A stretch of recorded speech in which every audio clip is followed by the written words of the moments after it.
మూడో విషయం చూద్దామండి. కొలస్సీలకు రాసిన పత్రిక 2వ అధ్యాయం 2వ వచనం. మీ కొరకును లవోదిక వారి కొరకును శరీరరీతిగా నమ్మకం చూడని వారందరి కొరకును నేను ఎంతగా పోరాడుచున్నానో మీరు తెలుసుకొనగోరుచున్నాను. వారు ప్రేమయందు అతుకబడి సంపూర్ణ గ్రహింపు యొక్క సకల ఐశ్వర్యం కలిగిన వారే. చాలక్క.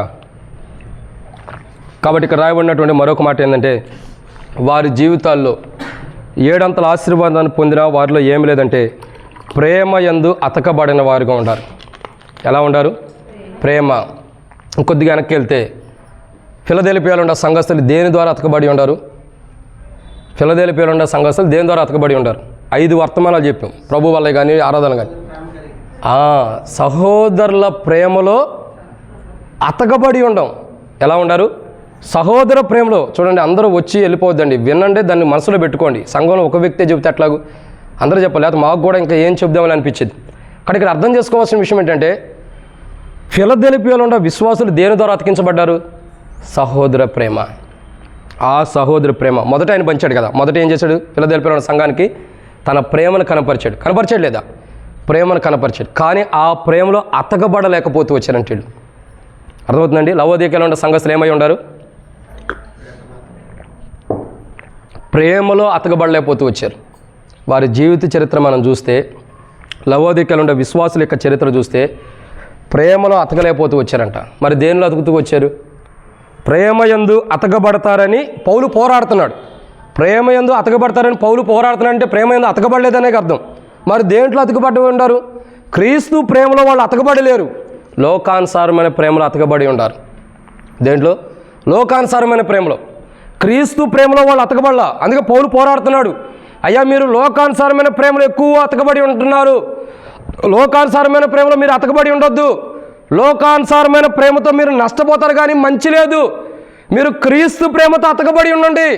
లోకానుసారమైన ప్రేమ మోసం చేస్తుంది, కానీ క్రీస్తు ప్రేమ సమస్త దోషములను కప్పివేస్తుంది. ఇప్పుడు కప్పే ప్రేమకు అతకబడి ఉండాలా?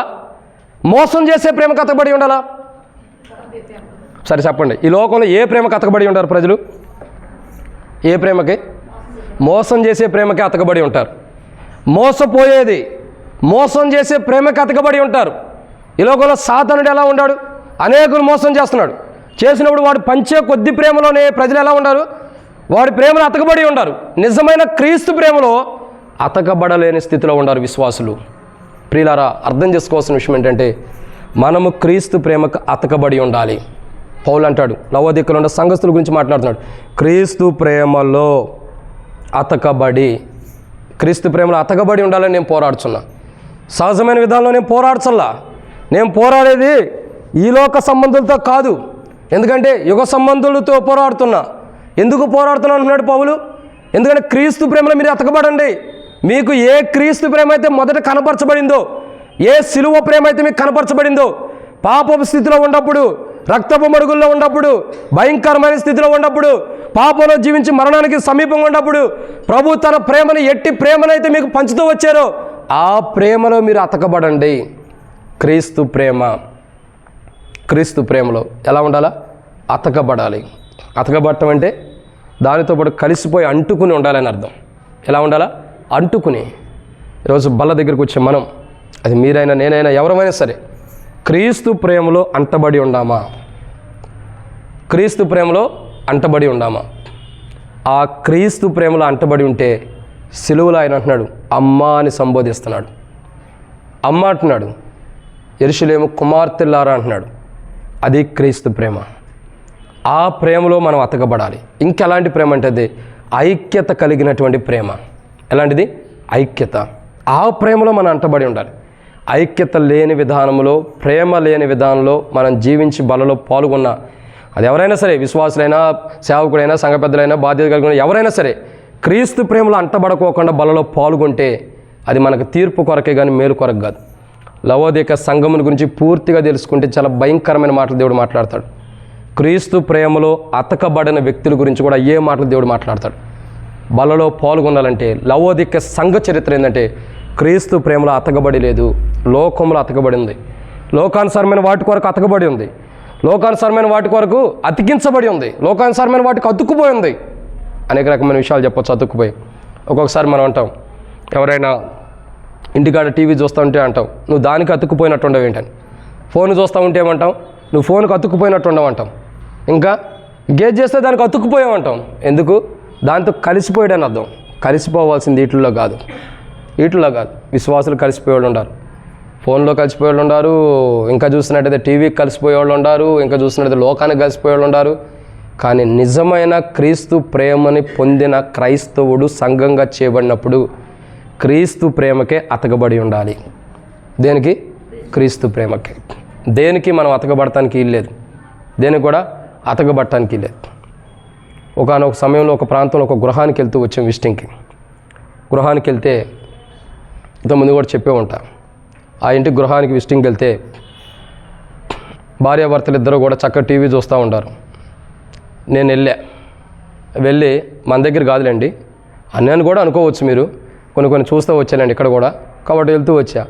వెళ్ళంగానే ఏం జరుగుతుందంటే టీవీ పెట్టుంది, సీరియల్స్ పెట్టుండే చక్కగా వస్తున్నాయి, భార్యాభర్తలు ఇద్దరు కూర్చొని చూస్తున్నారు. నేను వెళ్ళి మౌనంగా వెళ్ళి తలుపు కొట్టా. ఎవరు అక్కడ? తలుపు గట్టిగా నెట్టండి అన్నారు. నేను గట్టిగా నెడితే వినబడే నాకు వస్తున్నాయి. ఆడ టీవీ మోగుతుంది, నా చెవుల్లోకి వస్తుంది. నేను గట్టిగా నెట్టి వెళ్తే ఏమంటారు, అయ్యో సేవకుడు వచ్చేసాడు అన్న, ఊరిని పెట్టామన్నా అని ఏదో అనుకుంటూ ఉంటారు. అందుకే నేను బయట నుంచున్నా. బయట నుంచుంటే గట్టిగా నెట్టండి అని చెప్పి అంటున్నారు.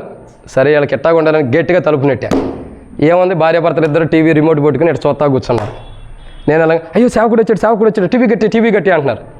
సేవకుడు వస్తేనే ఇంత కంగారు పడుతుంటే నిజమైన ప్రభు ప్రత్యక్షమైతే ఇంకెంత కంగారు పడతారు, ఇంకెంత కంగారు పడాల్సి వచ్చిద్దు, ఇంకెంత కంగారుతో ఉండాల్సి వచ్చిద్దు. కంగారుతో కట్టేశారు. ఇప్పుడు ఏంటి తెలుసా, చివరికి ఒప్పేసుకున్నారు. అన్న నాకు సినిమా చూస్తాం, టీవీలు చూస్తాం అలవాటు అన్నాను. ఎవరు?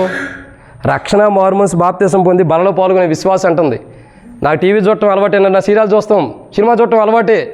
మరి ఇన్ని సంవత్సరాల నుంచి 3 సంవత్సరాలు దరిదాపు, ఇది 3వ సంవత్సరం వచ్చి వాక్యం ధ్యానిస్తున్నా. ఏమన్నారక్క అంటే, వాక్యం ధ్యానిస్తున్నాం కదా, ఇంకా వాక్యం నీకు అందకపోతే సరిగా చెప్పబోతే నేను ట్రాన్స్ఫర్ అన్న అవుతా, ఎందుకు ఇలా చెబుతున్నావు అంటే, లేదన్న నువ్వు వాక్యం చెబుతున్నావు కానీ అక్కడే సరి చేసుకుంటా, కానీ ఇక్కడ దాకా రాను, నేను ఇంటి దాకా మందిరం దగ్గర సరి చేసుకుని వస్తానని. మరి ఇంటికాడ ఏం చేస్తావంటే, ఇక్కడ సరి చేసుకోవాల్సిన ఇక్కడ ఉంటాయి కదా, అవి చూస్తా సరి చేసుకుంటా. టీవీకి అతుక్కుపోయి ఉంటారు.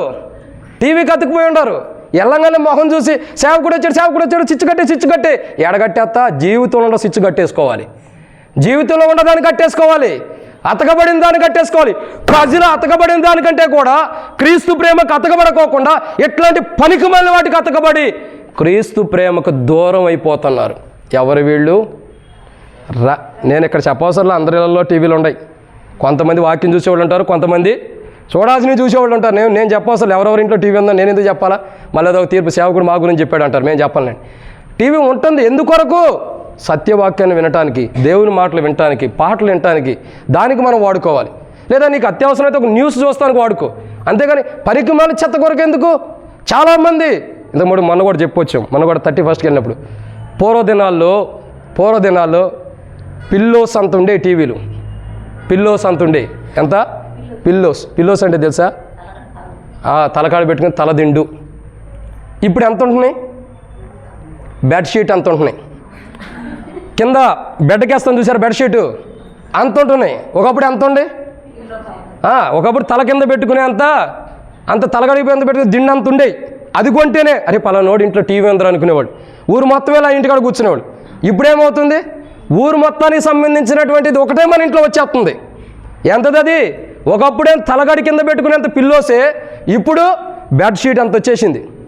ఇక్కడే నరసాపూర్లో ఒక ఇంటికి వెళ్ళా, ఊరిని దర్శిద్దామని వెళ్తే, పేరెందులే వెళ్తే సినిమా హాల్ లాగా ఉంది. ఏందన్నా సినిమా హాల్కి వచ్చానా లేకపోతే మీ ఇంటికి వచ్చానంటే, సినిమా హాల్ లాంటి మా ఇంటికి వచ్చావు. తీరా చూస్తే పెద్ద టీవీ. ఏందన్నా ఇదంటే, అంతేనన్నా పిల్లలు ఆశపడ్డారు అందుకే కొన్నామంటారు. మరి పిల్లలు ఉండరు, చూసేది ఎవరు? మనమే చూసేది. ఆ ఇంటికి వెళ్ళాం, ఆ ఇద్దరు టీవీ సీరియల్ చూస్తుంటే వెళ్ళంగానే అక్క ఏంటి సంగతి అనగానే స్విచ్ కట్టేశారు. అన్న ఏదో పొరపాటును చూసామన్నా, ఏదో అలవాటు పరని చూసాం. చాలామంది అతకబడతారు. నేను టీవీ ఒకటో చెప్పే, ఇంకా చాలా ఉన్నాయి. అబద్ధాలకు అతకబడే వాళ్ళకు ఉంటాం, మోసానికి అతకబడే వాళ్ళకు ఉంటాం, పాపానికి అతకబడే వాళ్ళకు ఉంటాం. ఎన్ని విషయాలకు అతకబడుతున్నాం. నేను అంట కదా, క్రీస్తు ప్రేమకు అతకబడుతున్నామా? ఎవరికి? క్రీస్తు ప్రేమ. ఈరోజు క్రీస్తు ప్రేమకు మనం అతకబడుకోకుండా లోకానుసారమైన వాటికి అన్నిటికీ అతకబడితే చివరికి లవోదిక స్థితిగతి ఏమొద్ది? అదే నులివెచ్చని స్థితి. అంటే దేవుని మందిరం ఉంది, ఆదివారం ఉంది, బల్ల ఉంది, ప్రార్థన ఉంది, పాటలు ఉంది, అన్నీ ఉన్నాయి. తర్వాత సంఘ ప్రార్థన ఉంది, బైబిల్ స్టడీ ఉంది, ఉపవాస ప్రార్థన ఉంది, మళ్ళీ ఇంటికాడది కూడా ఇంటికాడ ఉంది. అంటే అర్థం ఏంటి? నిలువెచ్చని స్థితిలో ఉండడం. దాని గురించి ఇంకా క్లియర్గా తర్వాత వారాలు ధ్యానిద్దాం. నిలువెచ్చని స్థితి చాలా బాగుంటుంది. అయితే ప్రియులారా, సంఘము ఎలా ఉంటుంది? ఎన్నో మాట ఇది? మూడోదిగా ఎలా ఉంది? క్రీస్తు ప్రేమకు అతకబడిన స్థితిలో ఉంది. ఈరోజు బలలో పాల్గొని మనం లోకానుసారమైన వాటికి అన్నిటికీ అతకబడి క్రీస్తు ప్రేమకు అతకబడిన చరిత్రలో అటువంటి జీవితంలో మనం బలలో పాల్గొంటే నష్టపోతాం. లవోదికలాగంటి నష్టాన్ని మనం తెచ్చుకుంటాం. లవోదికలాగా దేవుడు మనకు 7 అంతల ఆశీర్వాదం ఇచ్చాడు, దాన్ని బట్టి ఆరాధన చేస్తూ వచ్చాం. కానీ అట్టి నష్టంలోకి మనం వెళ్ళకూడదు.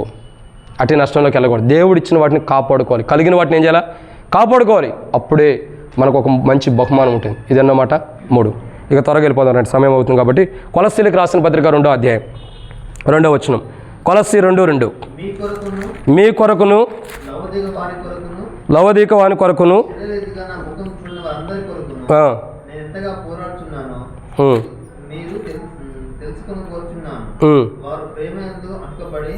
సంపూర్ణ గ్రహింపు యొక్క సకల ఐశ్వర్యం కలిగిన వారై మరమైన క్రీస్తును స్పష్టంగా తెలుసుకున్న వారై తమ హృదయంలో ఆదరణ పొందవాలని. చాలన్నా. కాబట్టి ఇక్కడ రాయబడిన మాట ఏంటంటే, క్రీస్తుని గురించి, దేవుని గురించినటువంటి క్రీస్తును మర్మముగా ఏం చేయాలా? ఏమని రాయబడుతూ వచ్చింది అక్కడ? మర్మమై ఉన్న క్రీస్తును తెలుసుకోవాలి. ఏమై ఉండాలా? తెలుసుకోవాలంట. మర్మమై ఉన్న క్రీస్తుని. ఒక విషయం అర్థం చేసుకోండి. ఒక విషయం అర్థం చేసుకుంటే, క్రీస్తు ప్రేమను పంచాడు, పరిశుద్ధతను పంచాడు, మహిమను పంచుతూ వచ్చాడు. సమాజంలో ఉన్న వారిని దేవుని సన్నిధిలో పరిశుద్ధంగా సంఘంగా చేస్తూ వచ్చాడు, తన సన్నిధిలో పెట్టుకుంటూ వచ్చాడు. ఇన్ని చేసిన ప్రభువుని పూర్తిగా తెలుసుకోలేకపోతున్నారంట వాళ్ళు. అర్థమైందండి? ఇన్ని చేసిన ప్రభువుని, ఇంకా వాళ్ళ చరిత్ర ఎలా ఉందో చూడండి. దేవుని మర్మమై ఉన్నాడు క్రీస్తు. క్రీస్తు ఎవరు? మర్మమై ఉన్నాడు. కానీ వాళ్ళు తెలియని విషయం ఏంటంటే, 7 అంతల ఆశీర్వాదాన్ని రావటానికి కారణమైన క్రీస్తుని, మర్మంతో కూడినటువంటి క్రీస్తుని వాళ్ళు తెలుసుకోలేకపోతున్నారు. ఎంత విషాదమో తెలుసు చూడండి. ప్రేమను పంచిన క్రీస్తుని తెలుసుకోలేకపోతున్నారు, ప్రేమను పరిశుద్ధత పంచిన క్రీస్తుని తెలుసుకోలేకపోతున్నాడు, మహిమను పంచిన క్రీస్తుని తెలుసుకోలేకపోతున్నారు. ఇంకా 7 అంతల అనుభవాలు ఉన్నాయి. 7 అంతల అనుభవాన్ని ఆశీర్వాదం ఇచ్చిన క్రీస్తుని తెలుసుకోలేని స్థితిలో ఉన్నారంట. క్రీస్తు ఎలా ఉన్నాడు? మర్మమై ఉన్నాడు. మర్మమై ఉన్నాడు. ఇంకా చెప్పాలని, క్రీస్తు ఎలాగ ఉన్నాడంటే దాచబడిన మన్నాలాగా ఉన్నాడు. దాచబడిన మన్నాలాగా ఉన్నాడు. ఈరోజు మనం భుజించే దేహం ఏంటంటే మన్నానే. మన పితరుల అరణ్యంలో ఏదైతే 40 సంవత్సరాలు నడుచుకుంటూ వచ్చిన యాత్రలో భుజిస్తూ వచ్చారో ఆ మన్నానే ఇప్పుడు ఈ 40 దినాల విశ్వాస జీవితంలో మనకు అనుగ్రహించబడుతూ వచ్చింది. 40 సంవత్సరాల విశ్వాస జీవితంలో, 40 నెలల విశ్వాస జీవితంలో మనకు అనుగ్రహించబడుతూ వస్తుంది. 4 సంవత్సరాల విశ్వాస జీవితంలో. ప్రియులారా, అర్థం చేసుకుంటే, మర్మమై ఉన్న క్రీస్తుని, దాచబడిన క్రీస్తుని వాళ్ళు తెలుసుకోలేకపోతున్నారు. వాళ్ళు తెలుసుకునే క్రీస్తు ఎవరో తెలుసా? సిలువలో చనిపోయాడు, చేతులు 2 ఉండే, కాళ్ళ 2టికి మేకులు కొట్టారు, తలకు ముళ్ళ కిరీటం, హృదయంలో బల్లిపోటు. ఇదే వాళ్ళు తెలుసుకుంటున్న క్రీస్తు. వాళ్ళు తెలుసుకుంటున్న క్రీస్తు ఏంటి? ఇదే. నిజమైన క్రీస్తుని తెలుసుకోలేని స్థితిలో ఉన్నారు. నిజమైన క్రీస్తుని గురించిన మర్మము. క్రీస్తు ఏంటంటే దేవుని మహిమపరిచేవాడు, క్రీస్తు ఏంటంటే పరిశుద్ధత కలిగిన వాడు, క్రీస్తు ఏంటంటే పవిత్రత కలిగిన ఆయన, క్రీస్తు ఏంటంటే దేవుని యొక్క స్వరూపాన్ని ధరించుకున్న ఆయన. అది నిజమైన మర్మం. అంటే ఆ మర్మాన్ని తెలుసుకోలేని స్థితిలో ఉండాలి. మర్మాన్ని తెలుసుకోలేకపోతున్నారంటే క్రీస్తుని పూర్తిగా తెలుసుకోవట్లా. మర్మమై ఉన్న క్రీస్తుని, ఏ మర్మం? దేని మర్మం ఇది? దేవుని మర్మమై ఉన్న క్రీస్తుని. దేవుడే మర్మంగా పెట్టాడు క్రీస్తుని. దేవుని మర్మమే క్రీస్తు. దాచబడిందే క్రీస్తు. మన కొరకే బలర్పించబడిందే క్రీస్తు. ఆ దాచబడినటువంటి క్రీస్తుని తెలుసుకోలేని దుస్థితిలో లవోదికలో ఉన్న సంఘస్థులు ఉంటూ వచ్చారు. చూడండి వాళ్ళ జీవిత చరిత్ర ఎలా ఉందో. వాళ్ళు ఎవరు? లవోదికలో ఉన్న సంఘస్థులు ఎవరు? 7 అంతల అనుభవం పొందిన వారే, క్రీస్తు ప్రేమ పంచబడిన వారే, క్రీస్తు రక్తం ద్వారా కడగబడిన వారే, క్రీస్తు ద్వారా పరిశుద్ధపరచబడిన వారే, క్రీస్తు ద్వారా మహిమపరచబడిన వారే, మహిమ పొందిన వారే. ఇంకా క్రీస్తు ద్వారా ఎలాంటి వాళ్ళు? 7 అంతల అనుభవాన్ని మనం చూస్తూ వస్తున్నాం. అట్టి అనుభవంలో ఉన్న లవోదికులు చివరికి వారి స్థితిగతులు చూస్తే ఎలా ఉండే? మర్మంతో కూడిన క్రీస్తుని పొందలేకపోతున్నారు, తెలుసుకోలేని స్థితిలో ఉండాలి. ఈరోజు మనం తెలుసుకున్న క్రీస్తు కాదు, తెలుసుకోవాల్సిన క్రీస్తు ఇంకా చాలా ఉన్నాడు. అలా తెలుసుకోవడానికి ప్రయత్నిస్తున్నామా? పౌలు అంటాడు, లవోదికలో ఉండే వారి కొరకు పోరాడుతున్నాడు తన ప్రార్థనా జీవితం కానీ విశ్వాస జీవితంలో. అయ్యా, మీరు తెలుసుకున్న క్రీస్తు కొంతవరకే. నిజమైన మర్మంతో కూడిన క్రీస్తు ఉన్నాడు, అది దాచబడి ఉంది. ఆ క్రీస్తుని తెలుసుకోవాలని నేను పోరాడుతున్న నా క్రైస్తవ ప్రార్థనా జీవితం మీ కొరకు. నా క్రైస్తవ ప్రార్థన జీవితంలో, విశ్వాస జీవితంలో మీరు దాచబడి ఉన్న క్రీస్తుని తెలుసుకోవాలని పోరాడుచున్నాను. లవోదికీయుల సంఘము 7 అంతల అనుభవం ఉండ దాచబడిన క్రీస్తుని పూర్తిగా తెలుసుకోలేకపోతాం. మర్మంతో కూడిన క్రీస్తుని, క్రీస్తు అంటే మర్మం, ఆ మర్మాన్ని మనం తెలుసుకోవాలి. ఆ మర్మమును తెలుసుకోవాలి. ఎప్పుడైతే ఆ మర్మాన్ని మనం తెలుసుకుంటామో అప్పుడు మనం బలలో పాల్గొన్న ఆ మర్మంతో కూడిన క్రీస్తుకి మహిమకరంగా ఉంటుంది. ఆ మర్మంతో కూడిన క్రీస్తుకి మహిమకరంగా ఉంటుంది. మర్మాన్ని మనం తెలుసుకోవాలి. ఏం తెలుసుకోవాలా? మర్మం. ఆ మర్మం ఏంటి? క్రీస్తే. దాచబడిన క్రీస్తు. క్రీస్తు ఎందుకు దాచబడ్డాడు? ఆయనలో ఉన్నటువంటి గుణం, ఆయనలో ఉన్న గుణలక్షణాలు, ఆయన ఎలాంటి స్థితిలో ఉన్నాడో అది తెలుసుకోవాలి. దాచబడింది చూడటానికి మనకి ఎంత, చూడండి, మన ఇంట్లో ఒక మాట చెప్పి నేను ముందరికి వెళ్తాను. మన ఇంట్లో ఎవరైనా 1 లక్ష రూపాయలు తీసుకొచ్చి బీరువాలో దాచాడు అనుకోండి, ఆ దాచినవి డబ్బులు చూడటానికి భార్య ఎంత ఆతృతగా వెళ్తుంది చెప్పండి. భర్త తీసుకొచ్చి 1 లక్ష రూపాయలు బీరువాలో పెట్టాడు అనుకోండి. పెట్టినప్పుడు భార్య ఏం చేసేది? చెప్తాడు, అమ్మ నేను బీరువాలో 1 లక్ష రూపాయలు పెట్టాను, ఎందుకంటే మళ్ళీ నేను చెప్పకపోతే తక్కువ ఉండే అనుకోండి, నాకు చెప్పలేదు కానీ అంటావని వచ్చి చెబుతాడు. ఏమని? బీరువాలో 1 లక్ష రూపాయలు పెట్టానమ్మని. తాళం ఎవరి దగ్గర ఉండిద్ది? ఆయన దగ్గర ఉంది, ఏం దగ్గర ఉండేది, ఎక్కువ శాతం ఏం దగ్గర ఉండేది. ఇప్పుడు ఏమేం చేసిద్ది? ఆయన ఎప్పుడు బయటికి వెళ్తాడని చూసిద్ది. బయటికి వెళ్ళిన తర్వాత ఏం చేసిద్ది? తలుపు పెట్టేసిద్ది. మొట్టమొదటి చూసేది ఆ తలుపు తీసిద్ది. ఏ తలుపు? పెట్టిన తలుపు కాదు, బీరువా తలుపు ఓపెన్ చేసి లాకర్ ఓపెన్ చేసేది. నిజంగా 1 లక్ష పెట్టాడే లేదా నన్ను పరీక్షించాలని పెట్టాడని చూసిద్ది. ఆ డబ్బులు కనపడతాయి, అప్పుడు కూడా నమ్మకం కలగదు. దాన్ని తీసి ఏళ్లతో లెక్కేసినప్పుడు 1 2 తక్కువ అయితే ఇంకా నమ్మకం తక్కువ అయింది. మరలా కౌంట్ చేసినప్పుడు అప్పుడు అనుకుంది, నిజంగానే పెట్టాడు 1 లక్ష రూపాయలని. నేనంట ఈ లోకంలో ఉన్న ధరం బీరువాలో ఉండదాన్ని చూడటానికి అంత ఆతృత పడి, కంగారు పడి, అంతగా ఆశతో ఎదురు చూస్తుంటే దాచబడిన మర్మమైన క్రీస్తుని చూడాలంటే ఇంకెంతగా మనం ఎదురు చూడాలా? ఇంకెంతగా ఎదురు చూడాలి క్రీస్తుని చూడాలంటే? ఇంకెంత ఎదురు చూస్తూ ఉంటే కానీ క్రీస్తుని తెలుసుకోలేకపోతాం. అంటే ధనాన్ని చూడటానికి మనం ఎదురు చూస్తున్నాం. ఎవరైనా బంధువులు వస్తున్నారంటే కళ్ళు ఎదురు చూసుకునే చూస్తూ వస్తాం, బంధువులు ఎప్పుడు వస్తారని. వీళ్ళ కొరకు ఎదురు చూస్తున్నామే కానీ దాచబడిన క్రీస్తు కొరకు, మర్మంతో కూడిన క్రీస్తు కొరకు మనం ఎదురు చూడలేకపోతున్నాం. దాచబడిందంటే ఆయన మర్మం, దాచబడినటువంటిది అంటే మర్మంతో కూడినటువంటి క్రీస్తుని మనం గమనించలేకపోతున్నాం, తెలుసుకోలేకపోతున్నాం, ఆయన కొరకు ఎదురు చూడలేకపోతున్నాం. ఫిలదెల్ఫియాలో ఉండవారు మర్మంతో కూడిన క్రీస్తుని, దేవుని మర్మమై ఉన్న క్రీస్తుని తెలుసుకోవడానికి కాదు. మా వస్త్రాలు మేము వేసే వస్త్రాలు ఎలా ఉన్నాయి, నైపుణ్యత కలిగి ఉంటాయి, ఇంకా దీన్ని ఎలా చేయాలి, ధనం సంపాదించుకుంటున్నాం, ఈ ధనాన్ని ఎలా ఇంకా ఎక్కువ చేసుకోవాలి, ఆస్తి సంపాదించుకుంటున్నాం, దీన్ని ఎలా ఎక్కువ చేసుకోవాలి. బైబిల్లో ఒక మాట ఉంది, విషాదకరమైన మాట. అది లవోదిక సంఘానికి వర్తించింది. ఏమని తెలుసా? నా మందిరం పడిపోయి కూలిపోయి పాడైపోయి ఉండగా, ఏమై ఉంది? నా మందిరము పడిపోయి పాడైపోయి కూలిపోయి ఉండగా మీరు సారంభి గృహాల్లో నివసిస్తున్నారంటాడు. ఇంకేమంటాడు అక్కడ? మీరు నూతనంగా గృహాలు కట్టుకుంటున్నారే కానీ సారంభి గృహాల్లో నివసిస్తున్నారు కానీ ఏం చేస్తున్నారు? నా మందిరం ఇలాగే ఉంచారు. ఇది సమయమా అని ప్రభు మాట్లాడుతూ వచ్చాడు. ఎవరితో మాట్లాడుతున్నాడు? జాగ్రత్తగా అర్థం చేసుకుంటే లవోదికీయులో ఉన్న సంఘస్థులతో మాట్లాడుతున్నారు.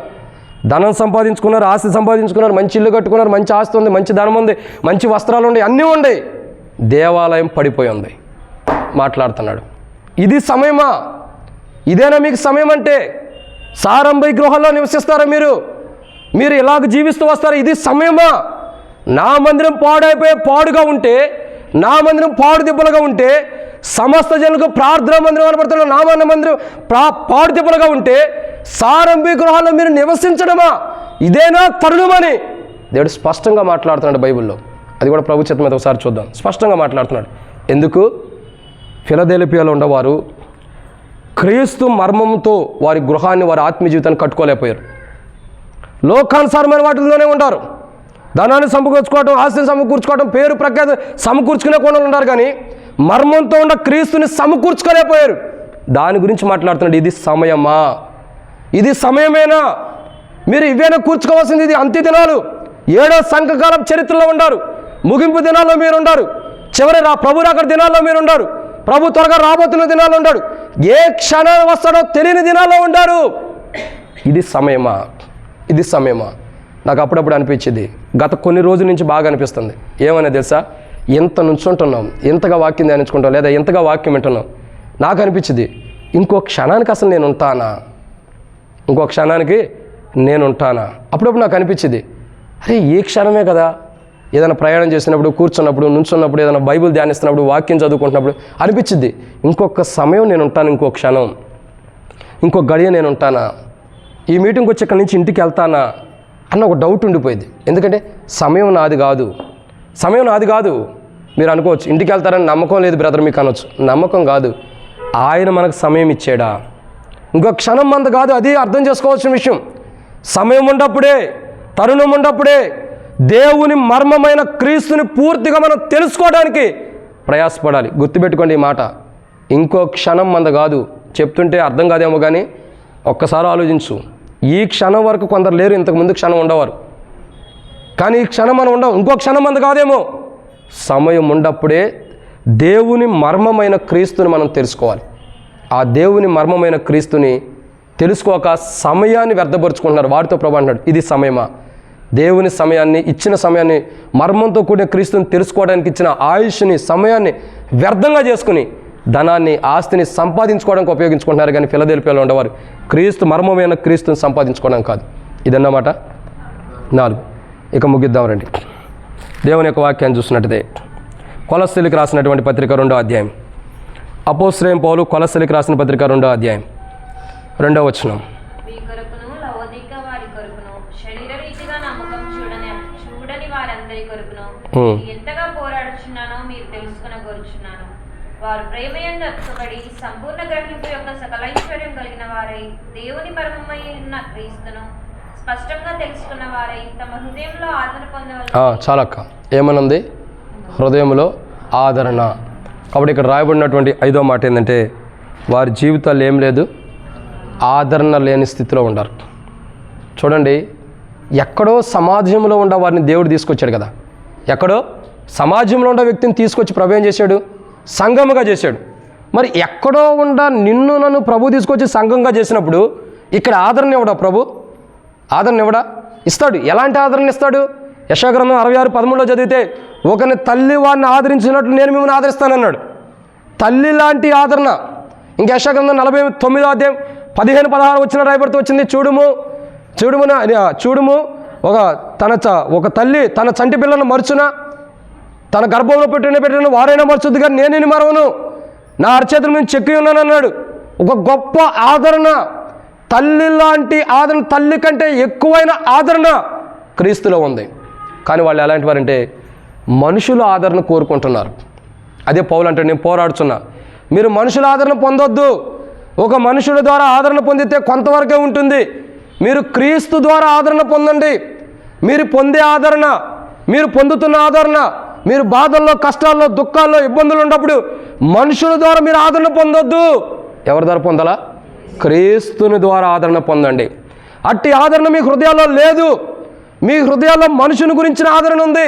నీకు ఒక దుఃఖం వస్తే, ఒక కష్టం వస్తే ఒక సహోదరి దగ్గరికి వెళ్ళాలి, ఒక సహోదరి దగ్గరికి వెళ్ళాలి. వాళ్ళ దగ్గరికి వెళ్ళి నా బాధను పంచుకుంటే పోయిద్ది అనుకుంటున్నాం. అలాగే వెళ్ళేవారు ఉంటాం. ఎంతమంది బలహీనతల్లో ఉంటే, అనారోగ్యాలు ఉంటే క్రీస్తు దగ్గరకు వచ్చేవాళ్ళు ఉన్నారు. ఎంతమంది బాధలతో, దుఃఖాలతో, కన్నీటితుంటే దేవుని మందిరానికి వచ్చి మాకు ప్రార్థన చేయండి అని చెప్పేవాళ్ళు ఉంటారు. ఎంతమంది దేవుని మందిరానికి వచ్చి, ఇదిగో ఈరోజు నాకు ఈ కష్టం ఉంది, ఈ బాధ ఉందని దేవుని సన్నిధిలో, దేవుని సేవకుల దగ్గర, దేవుని మందిరం దగ్గర ఎప్పుడు ప్రార్థన చేపించుకుని ఉంటాం. ఎంతమంది ప్రార్థన చేపించుకునే వాళ్ళు ఉంటారు. ఇంకా మన దృష్టి ఎలా ఉంటుందంటే, సేవకుడే మాకున్న కష్టాలు తెలుసుకుని ఆయన అంతటికి ఆయన మా కొరకు ప్రార్థించాలి. మన కష్టాలు సేవకుడే చెప్పం. మా గురించి సేవకుడే తెలుసుకుని మా కొరకు ప్రార్థన చేయాలనుకుంటాం. ప్రియులారా, ఆ రోజులు పోయినాయి. మన కష్టమేంటో మనం చెప్పుకునే రోజులు ఇవి. ప్రతి మనిషి ఆదరణ కొరకు దేవుని మందిరానికి రావట్లా, దేవుని సన్నిధిలో ఆదరించబట్టడానికి రావట్లా.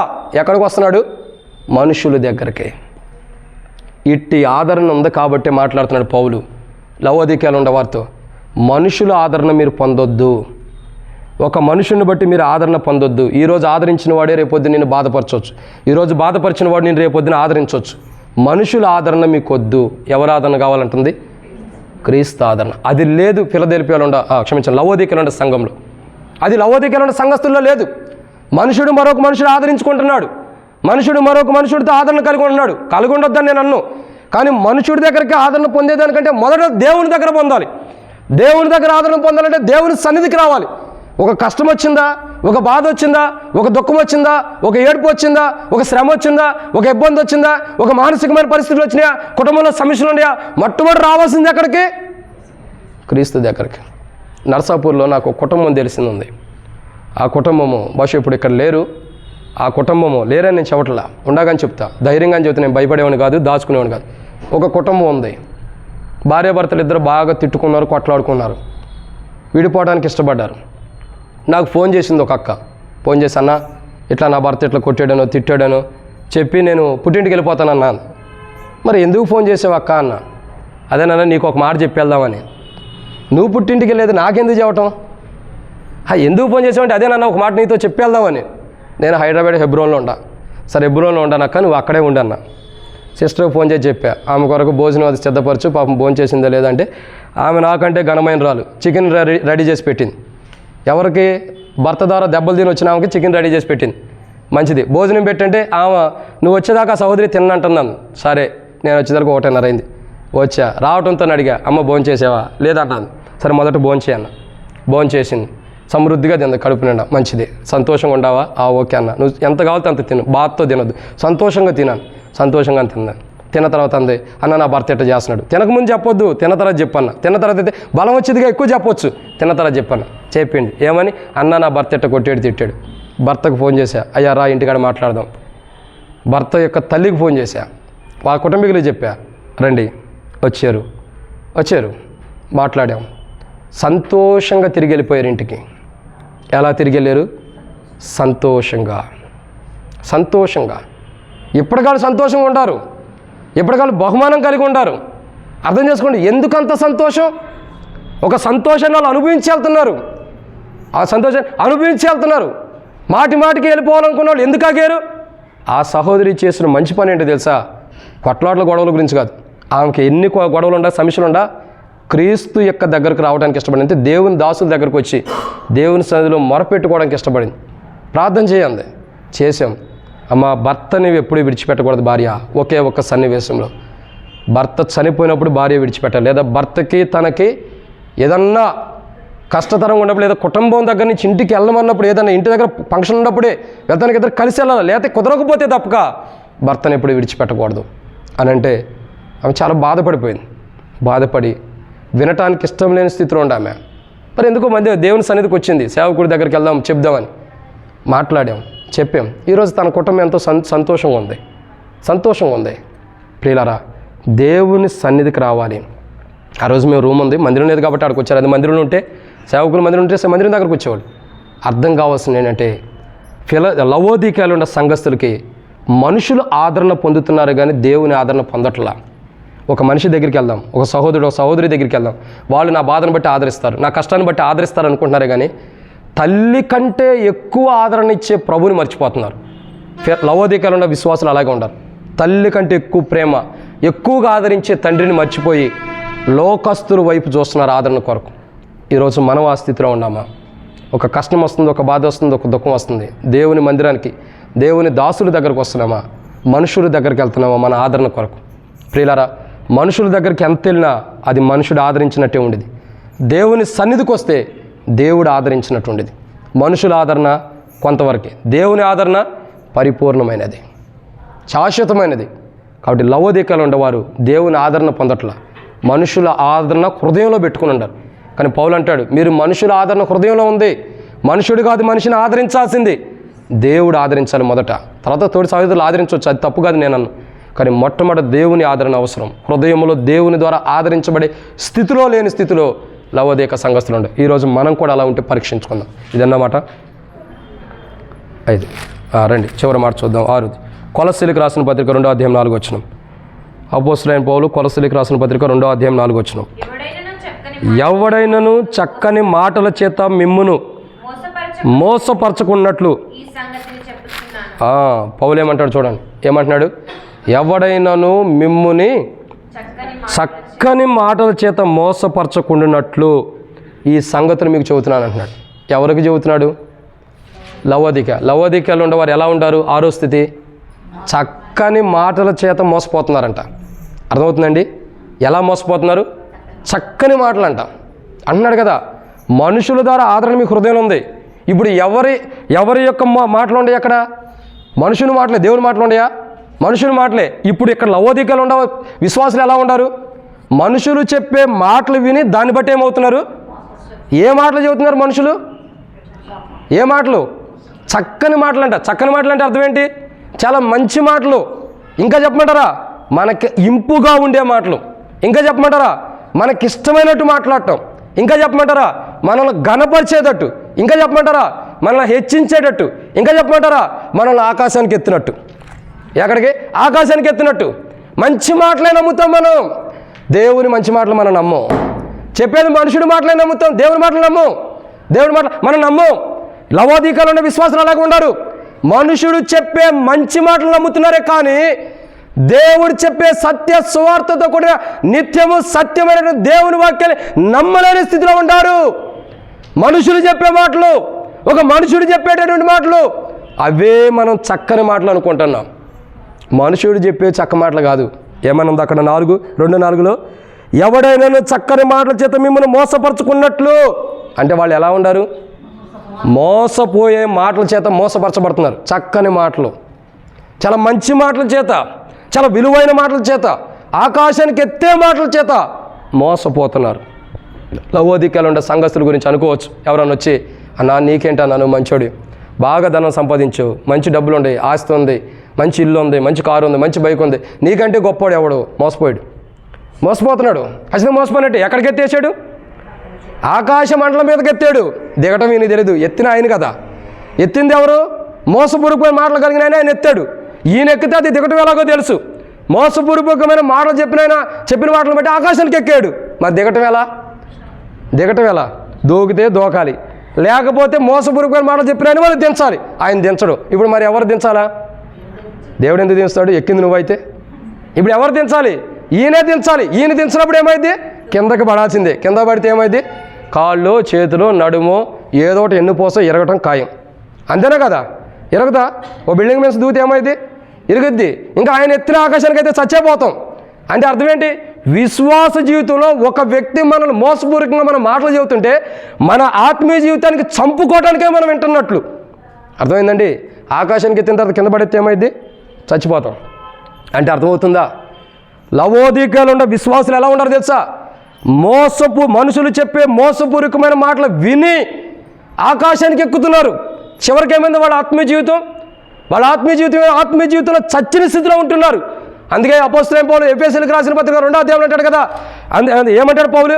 మీరు పాపం చేత అపరాధం చేత చచ్చిన వారే ఉండగా ఎందుకు చచ్చారు? ఎందుకు చనిపోతూ వచ్చారు? ఎక్కాల్సిన స్థితికి ఎక్కారు. వాళ్ళు ఎక్కని మెట్లు ఎక్కి కూర్చున్నారు పైన. ఒక క్రైస్తవుడు ఎలా వెళ్ళాలా? ఒక్కొక్క మెట్టు ఎదుగుతూ వెళ్ళాలి ఆత్మీయ జీవితం. కానీ ఈయన ఎక్కడికి వెళ్ళాడు? మోసపూరితమైన మాటలు, చెప్పుడు మాటలు విని, ఒక మనుషులు చెప్పేటటువంటి మాటలు, మానవుడు చెప్పే దేవుని మాటలు వినరు. చూడండి, దేవుని మాటలు దేవుని మందిరంలో ఎన్ని చెప్పినా వినం. బయట ఉండవు ఒక వ్యక్తి, అయ్యా నువ్వు ఇట్టా జీవించాలి, అట్ట జీవించాలి అన్నావు అనుకో, అట్లాగే జీవిస్తాం. దేవుని మాటలు వింటే మనకు ఉండదు. దేవుని మంచి మాటలు వదిలిపెట్టి మోసపూరితమైన మాటలు మానవులు ఈ దినాల్లో ప్రాముఖ్యంగా విశ్వాసులు విని నష్టపోయిన వారు చాలామంది ఉన్నారు. నష్టపోయేవారు కూడా ఉన్నారు. ఫిలదెల్ఫియాలో ఉన్న విశ్వాసులతో మాట్లాడేది ఏంటి తెలుసా? పౌలు అంటాడు కొలస్సీలకు రాసిన పత్రిక 1వ అధ్యాయం 4వ వచనంలో, ఎవడైనాను చక్కని మాటల చేత మిమ్మల్ని మోసపరుచుకున్నట్లు. ఈ సంగతిని మీతో చెబుతున్నా. ఎందుకు? మీరు మోసపోకుండా ఉండటానికి. పలువురు మోసం మాటలు చెబుతారు. మోసపు మాటలు చెప్పేవాళ్ళు ఎవరు? ప్రభు అన్నాడు, నా పేరట అబద్ధపు క్రీస్తు వస్తాడు. వచ్చి ఏం చేస్తున్నాడు? నా పేరట అబద్ధపు క్రీస్తు వచ్చి రక్షించబడిన వారు సైతం, రక్షణ పొందిన వారు సైతం ఏం చేస్తున్నాడు? మోసపోయేటట్టు చేస్తున్నాడంట. ఇప్పుడు చూడండి, మనం మనుషుల మాటల ద్వారా మోసపోతున్నాం అంటే అర్థం ఏంటి? అబద్ధపు క్రీస్తు యొక్క ఆలోచనలో మనం ఉండామని అర్థం. గుర్తుపెట్టుకోండి, ఏ మనుషుడు చెప్పిన మాటలను బట్టి మనం వినకూడదు, వాటిని బట్టి మోసపోవద్దు. మనం వినాల్సింది ఏ మాటలు? దేవుని వాక్యం. మన జీవితంలో ప్రతి ఉదయం దేవుని మాటలు వినాలి. ప్రతి ఉదయం లెగటంతో దేవుని మాటలు వినాలి. ప్రతిరోజు దేవుని మాటలు వినాలి. అప్పుడే మన జీవితం ఏం జరిగిద్ది? మోసపోని అనుభవం ఉంటాం. ఏది మోసం చేసేదో, ఏది నష్టపరిచేదో, ఏది మేలైందో ఈ సత్యవాక్యాలు దినదినము మనం చదువుకోవటం ద్వారా, రోజు దేవుని మాటలు వినటం ద్వారా మనం మోసపోయే మాటలేంటో, నిలబడే మాటలేంటో, స్థిరంగా ఉండే మాటలేంటో గ్రహించగలుగుతాం. ఈ రోజుల్లో చాలామంది విశ్వాసులు బైబిల్ చదివే అనుభవం లేదు, వాక్యం ధ్యానించే అనుభవం లేదు, దాని గురించి ఆలోచన లేకపోవడం ద్వారా చెప్పుడు మాటలు విని మోసపోయే విశ్వాసులు ప్రపంచంలో చాలామంది ఉన్నారు. అయితే వారి జాబితాలో మనం ఉండకూడదు. పౌలు అదే అంటాడు, ఏమంటాడు? నేను పోరాడుతున్నా. ఎందుకంటే చెప్పుడు మాటలని మోసపోతున్నారు వాళ్ళు. ఫిలదెల్ఫియాలో ఉన్నారు, మనుషుడు చెప్పే ప్రతి మాట మోసపూర్వకమైన మాటలు విని మోసపోతున్నారు. ఆ మోసంలో కుటుంబాలనే నష్టపరుచుకునే వాళ్ళు ఉన్నారు. ఆ మోసంలో సంఘాన్ని నష్టపరుచుకునే వాళ్ళు ఉన్నారు. ఆ మోసంలో తన విశ్వాస జీవితాన్ని నష్టపరుచుకునే వాళ్ళు ఉన్నారు. ఆ మోసంలో తన క్రైస్తవ జీవితాన్ని చంపుకున్న వారు కూడా ఉన్నారు. ప్రియులారా, బైబిల్ అంటుంది, లవోదికయ ఉన్న సంఘంతో మాట్లాడతాడు, మీరు అట్లా ఉండొద్దు, మీరు జాగ్రత్తగా ఉండండి. ఏమనండి? జాగ్రత్తగా, ఆ స్థితి మీకు వద్దు, మీరు వద్దు అని లవోదికయలో ఉన్న విశ్వాసులతో మాట్లాడుతున్నాడు. మీరు మనుషుడు చెప్పే మాటలను బట్టి మోసపోవద్దు, మీరు ఏదైనా దేవుని మాటల ప్రకారం వెళ్ళండి. దేవుని మాటలు, దేవుని వాగ్దానం తీసుకుని వెళ్ళండి. అది ప్రాముఖ్యత అని చెప్తున్నాడు. అందుకొరకై వాళ్ళు మనుషులు చెప్పే మాటలను బట్టి మోసపోతున్నారు. కాబట్టి వాళ్ళు మోసపోకుండా మనుషుడి మాటలు మోసపూర్వకమని తెలుసుకోవటం కొరకై పౌలు తన ప్రార్థన, తన విశ్వాస జీవితంలో లవోదికయ విశ్వాసుల కొరకు వాళ్ళు మనుషులను బట్టి మోసపోతున్న స్థితిని చూసి వాళ్ళ కొరకు పోరాడుతున్నాడు పౌలు. ఎందుకు పోరాడుతున్నాడు? మనుషుల మాటలను బట్టి మోసపోతున్న ప్రజలు మోసపోకూడదు, స్థిరులుగా ఉండాలని పోరాడుతున్నాడు పౌలు. ఇది 6వ మాట. 7వ విషయం చూద్దాం. కొలస్సీలకు రాసిన పత్రిక 2వ అధ్యాయం 2వ వచనం. మీ కొరకును రీతిగా నా ముఖం చూడని వారందరి కొరకును ఎంతగా పోరాడుచున్నానో మీరు తెలుసుకొనగోరుచున్నాను. వారు ప్రేమయందు అతుకబడి సంపూర్ణ గ్రహింపు యొక్క సకల ఐశ్వర్యం కలిగిన వారై దేవుని మర్మమై ఉన్న. చాలక్క. కాబట్టి ఇక్కడ రాయబడిన 7వ మాట ఏంటంటే, పౌలు లవోదికయలో ఉన్న సంఘము, లవోదికయల సంఘం ఎలా ఉందనేది 7 అంతలు చెప్పాం. ఏంటి, ఎలా ఉంది చెప్పండి, ముగిచ్చేస్తున్నాం. లవోదికయలో ఉన్న సంఘం ఎలాంటిది? ప్రేమతో నింపబడింది, ఇంకా స్వరక్తం ద్వారా సంపాదించబడింది. రాసుకున్నాయని చెప్పండి. ఇంకా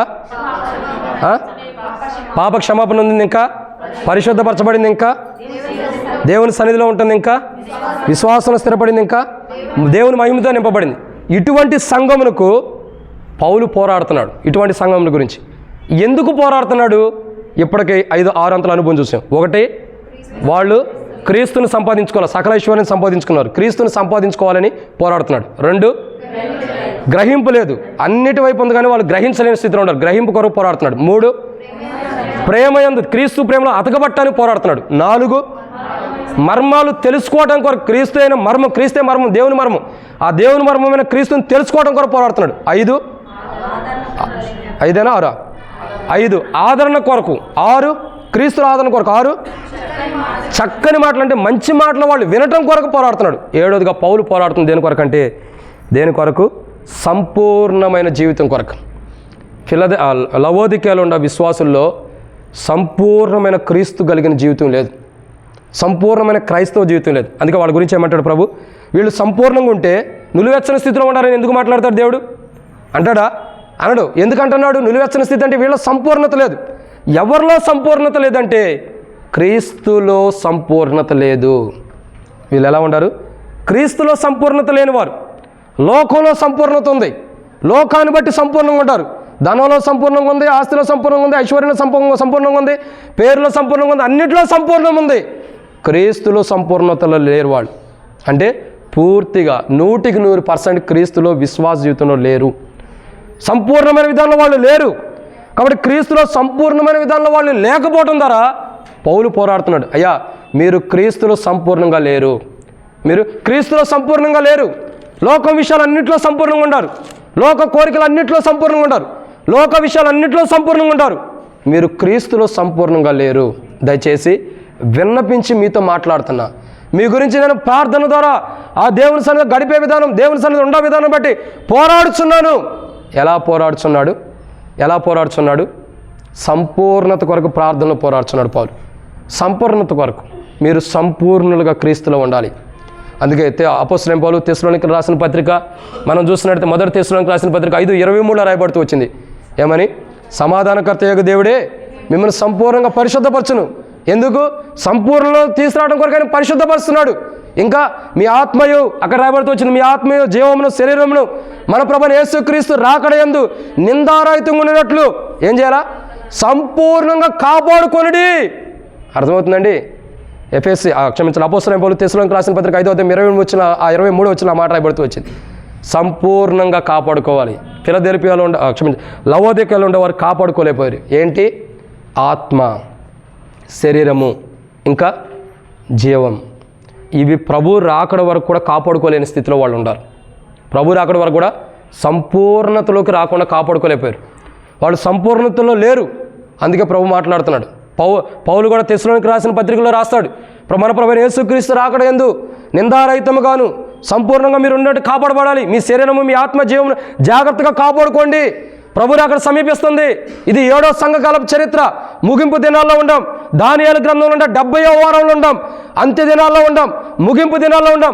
చివరి దినాల్లో ఉండం. ఈ సంఘకాలపు చరిత్ర ఎలాంటిదంటే, ఈ అంత్యకాలపు ముగింపు 7వ సంఘకాలపు చరిత్ర ఏంటంటే ఎత్తబడటానికి సమీపంగా ఉన్న సంఘకాలం ఇది. 7వ సంఘకాలపు చరిత్రలో సంఘకాలం యొక్క ముగింపు, సంఘకాలం యొక్క చరిత్ర జీవితం చూసినట్టే ఈ సంఘకాలం జరిగిన తరుణంలోనే సంఘం ఎత్తబడే స్థితిలో ఉంది. ఈ 7వ సంఘకాలపు చరిత్రలో ఉన్నప్పుడే మనం ఏం చేయాలో 7వదిగా పౌలు అంటాడు, సంపూర్ణంగా లవోదికీయలో ఉండే వారితో మాట్లాడుతున్నాడు. మీరు సంపూర్ణంగా ఉండాలి. ప్రియులారా, మీరు సంపూర్ణంగా లేరు. దేంట్లో? ప్రభు పంచిన ప్రేమలో సంపూర్ణంగా లేరు. ప్రభు కలిగిన రక్తంలో సంపూర్ణతకు రాలా. ప్రభు పంచిన ప్రేమలోకి సంపూర్ణతకు రాలా. ప్రభు యొక్క మహిమలో సంపూర్ణంగా లేరు. ప్రభు యొక్క పరిశుద్ధతలో సంపూర్ణంగా లేరు. కానీ క్రీస్తు అయితే మీకు 7 అంతల ఆశీర్వాదం ఇచ్చినప్పటికీ ఆ 7 అంతల ఆశీర్వాదంలో మీరు సంపూర్ణంగా లేరు. కానీ మాకే 7 అంతల ఆశీర్వాదం ఇచ్చాడు, మీకు ఇచ్చాడు. కాబట్టి మేము వచ్చిన దాంట్లో మీరు కూడా రావాలని నేను పోరాడుతున్నాను అంటున్నాడు పౌలు. నేను వచ్చిన సంపూర్ణతలోకి పౌలు సంపూర్ణతలోకి వచ్చాడా లేడా? మీరు చెప్పండి. వచ్చాడా? ఎక్కడొచ్చి ఉన్నాడు? సంపూర్ణతకు వచ్చినట్టు ఒక అనుభవాన్ని చూపిస్తాడు పౌలు. ఏమంటారు తెలుసా? తిమోతేయులకు రాసిన పత్రిక అంటాడు, నేను మంచి పోరాటం పోరాడి తిని, నా పరుగు కడముట్టించి తిని, విశ్వాసమును కాపాడుకుంటుని, ఇక మీదట నా కొరకు నీతి కిరీటం నాకు కొందన్నాడంటే అర్థం ఏంటి? సంపూర్ణతలోకి పౌలు వచ్చాడని అర్థం. ఎక్కడికొచ్చాడు? సంపూర్ణతలోకి. అందుకు ఇంకో మాట అంటాడు, నేను క్రీస్తును బోలి నడుచుకున్న ప్రకారం మీరు నన్ను బోలి. ఏమంటున్నాడు? నన్ను బోలి అంటే సంపూర్ణతలోకి, క్రీస్తు యొక్క సంపూర్ణతలోకి పౌలు వచ్చాడు. కాబట్టి మీరు క్రీస్తును బోలి, నేను క్రీస్తును బోలి నడుచుకున్నట్టు మీరు నన్ను బోలి నడుచుకున్నాడు అన్నాడు. పౌలు ఎలా ఉన్నాడు? పౌలును బోలి మనం నడుచుకోవాలంటే క్రీస్తును బోలి నడుచుకుంటున్నాడు పౌలు. అంటే క్రీస్తు యొక్క సంపూర్ణతలోకి పౌలు వచ్చాడు. అదే పౌలు లవోదికీయలో ఉన్న విశ్వాసుల గురించి ఒక మాటలో చెప్తున్నాడు. ఏంటంటే మీరు సంపూర్ణతలోకి రావాలి. మీరు ఇంకా సంపూర్ణతలోకి లేరు. నేను సంపూర్ణతలో ఉండా, అందుకే నాకు నీతి కిరీటం ఉంది. నేను సంపూర్ణతలోకి ఉండా, నా యొక్క ప్రభు ప్రత్యక్షమైనప్పుడు వాడబారని కిరీటాన్ని నేను పొందుతా. ఎందుకంటే నేను ఆ ప్రత్యక్షతలో సంపూర్ణతలోకి వచ్చా. మీరు ఆ సంపూర్ణతలోకి రండని లవోదికీయలో ఉన్న సంఘస్థులతో ప్రభు మాట్లాడుతున్నాడు. ఈరోజు మనతో కూడా దేవుడు అదే మాట్లాడతాడు. మనం సంపూర్ణతలోకి వచ్చామా? క్రీస్తు ప్రేమ, లేదంటే ఇంకా చెప్పాలంటే పరిశుద్ధత, ఇంకా చెప్పాలంటే ఆయన మహిమ, ఇంకా మనం ఎన్నో విషయాలు చూస్తూ వచ్చాం. 7 అంతల అనుభవం. విశ్వాసంలో సంపూర్ణంగా స్థిరపడ్డామా? ప్రేమలో సంపూర్ణంగా స్థిరపడ్డామా? పాప క్షమాపణలో సంపూర్ణత ఉందా? లేదా మరలా వాళ్ళ దగ్గరికి వచ్చి క్షమించమని అడుగుతామా? వన్స్ ఒకసారి పాప క్షమాపణ మనం నొందామంటే దాని విషయమే మనం క్షమాపణ అడగవసరం. ఎందుకంటే క్షమించబడమే అది చేయట్లేదు అని అర్థం. మరలా వచ్చి చేస్తున్నామంటే క్షమాపణ విషయంలో సంపూర్ణతలోకి రాలా. మనం దేవుని ద్వారా క్షమించబడే విషయాల్లో సంపూర్ణతలోకి రాలా. మరి దేంట్లోకి వచ్చాం? మాటికి పాపం చేసే దాంట్లో సంపూర్ణతలోకి వచ్చాం. ప్రతిసారి వాళ్ళ దగ్గరికి వచ్చి ప్రభు నేను పాపం చేశాననే దాంట్లో సంపూర్ణతలోకి వచ్చాం. ప్రభు ప్రతిసారి నేను పాపం చేశాను ప్రభు అని చేయెత్తడానికి సంపూర్ణతలోకి వచ్చాం. అంతేగాని నిజంగానే క్షమించబడ్డ ప్రభు అన్న సంపూర్ణతలోకి మనం రాలా. పాప క్షమాపణ సంపూర్ణత, ప్రేమ సంపూర్ణత, పరిశుద్ధత సంపూర్ణత, ఇంకా విశ్వాస జీవితంలో స్థిరపడే సంపూర్ణత, ఇంకా మహిమలో సంపూర్ణత, దేవుని సన్నిధిలో సంపూర్ణత, 7 అంతల సంపూర్ణతలోకి మనం రావాలి. అవి లవోదికీయలో ఉండే సంఘస్థులు లేరు. ఈరోజు మనం కూడా అట్టి అనుభవం లేకపోతే సరి చేసుకుందాం. ప్రభు దగ్గరికి వచ్చి, ప్రభా నేను 7 అంతల అనుభవంలోకి నేను లేను. నువ్వు నాకు ఇచ్చిన 7 అంతల అనుభవంలో సంపూర్ణతకి నేను లేను. నువ్వు నాకు ఇచ్చిన 7 అంతల అనుభవంకి నేను రాలేదని ప్రభు సన్నిధి మనం సరి చేసుకుందాం. ప్రియులారా, సరి చేసుకునేటప్పుడు ఒకే ఒక్క మాట 7 విషయాలు ధ్యానించాం. మనం సరి చేసుకోవాలి. ఆ 7 అంతల సంపూర్ణతకు రావాలి. కానీ ఫిలదెల్ఫియాలో లవోదికీయలో ఉండేవారు ఆ 7 అంతల అనుభవంలో లేరు. మొట్టమొదటి వాళ్ళు ఎలా ఉండారు? వాళ్ళు ఏ అనుభవంలోకి రావాలి? వారి కొరకు పోరాడుతున్నాడు పౌలు. ఎట్టి అనుభవంలోకి రావాలని పోరాడుతున్నాడు? క్రీస్తుని ఐశ్వర్యంగా సంపాదించుకోవడం కొరకు. 2 గ్రహింపులోకి రావడం కొరకు. 3 ప్రేమ యందు అతకబట్టడానికి. 4 దేవుని మర్మమై ఉన్న క్రీస్తుని తెలుసుకుంటానికి. 5 హృదయంలో ఆదరణ పొందటానికి. 6 చక్కని మాటలు వినటానికి. 7 సంపూర్ణత. ఇట్టి అనుభవంలోకి రావటం కొరకు, ఇట్టి అనుభవంలో లేనటువంటి లవోదీకలుండ విశ్వాసుల కొరకు పౌలు పోరాడుతున్నాడు. తన ప్రార్థన జీవితం, తన విశ్వాసం, తన క్రైస్తవ జీవితం, తన మాటల ద్వారా, పనుల ద్వారా ఇట్లా పోరాడుతూ వస్తున్నాడు. అయినా లవోదీక సంఘాన్ని ఎప్పుడూ దర్శించలా, కానీ పోరాడుతున్నాడు. ప్రియులారా, మనం కూడా ఇట్టి 7 అంతల అనుభవంలోకి మనం కూడా ఉంటే, మన కొరకు పౌలు పోరాడిన అనుభవం ఉంటే ఈరోజు సరి చేసుకుందాం. ఈరోజు మనం సరి చేసుకోకపోతే, ఈ 7 అంతల అనుభవంలో పౌలు పోరాడుతున్నాడు సరి చేసుకోవడం కొరకు. అట్టి అనుభవం సరి చేసుకోకపోతే సంపూర్ణత, మోసపోయిన అనుభవంలో గుండా, ఇంకా చెప్పాలంటే అనేక కోణాలు గ్రహింపులేని స్థితిలో, అతకబడిన ప్రేమతో అతకబడిన స్థితిలో మనం ఉంటే సరి చేసుకుందాం. అట్టి అనుభవంలోకి రావాలి. లవోదీకే సంఘం అట్టి అనుభవంలో లేదు, నునువెచ్చని స్థితిలో ఉండాలి. సరి చేసుకున్నట్టు అట్లా మనకొద్దు. ఒకే స్థితిలోకి వద్దాం. క్రీస్తు ప్రేమ ద్వారా అతకబడిన అనుభవంలోకి వచ్చి లవోదీక సంఘానికి హెచ్చరించినట్లు మనతో కూడా పౌలు హెచ్చరిస్తున్నాడు. పౌలు మాటలు కాదు, పరిశుద్ధాత్ముడి ద్వారా దేవుడు మన పౌలు రాసిన పత్రికల ద్వారా హెచ్చరిస్తున్నాడు. అట్టి అనుభవంలోకి మనం కూడా సరి చేసుకుందాం. అట్టి అనుభవంలోకి వచ్చినట్లయి, అట్టి అనుభవంలోకి రావటం కొరకై ప్రభు కృప ఆ 7 అంతల అనుభవంలోకి మనం వచ్చినట్లు సహాయం చేయనుగాక. ఆమేన్. ప్రార్థన చేసుకుందాం. అట్లాగే మౌనంగా ఉందాం.